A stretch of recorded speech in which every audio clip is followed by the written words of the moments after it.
Who and what is Cepheus? Do we know? Do we want to know? I don't know, guys, but I'm learning so much about these.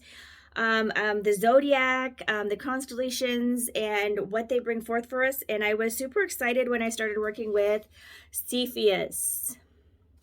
So here's a whole story. And I'm sure if some of you, if you've watched some of like the older like Greek mythology movies, you probably know this.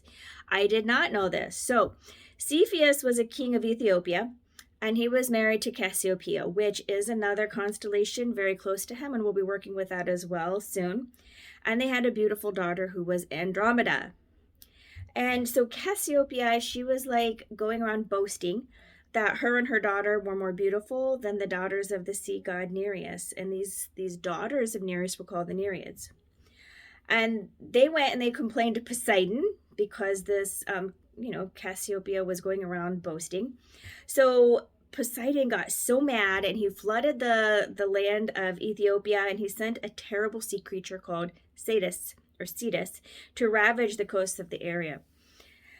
Cepheus and Cassiopeia, they went to an oracle and they're like, what are we supposed to do? Because, we're all going to be destroyed.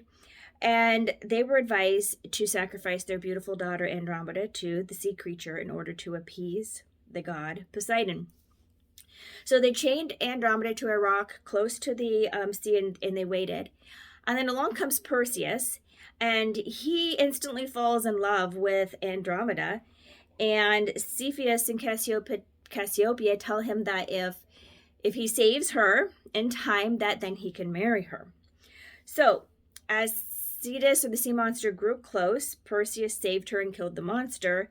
And that's kind of like the story of him coming and saving her. But as I was channeling the energy that's coming through in Cepheus specifically, because he was the father and he was like trying to take responsibility for what happened and save his people, I was told that the energy surrounding Cepheus is the ultimate divine and masculine energy of the zodiac. That is what he is representing. And then on the other flip side, his wife Cassiopeia, she signifies the divine feminine. So that'll be in another video as we're working with that energy. But what comes through with this activation? So we're looking at logic, purpose, strength, responsibility, and leadership.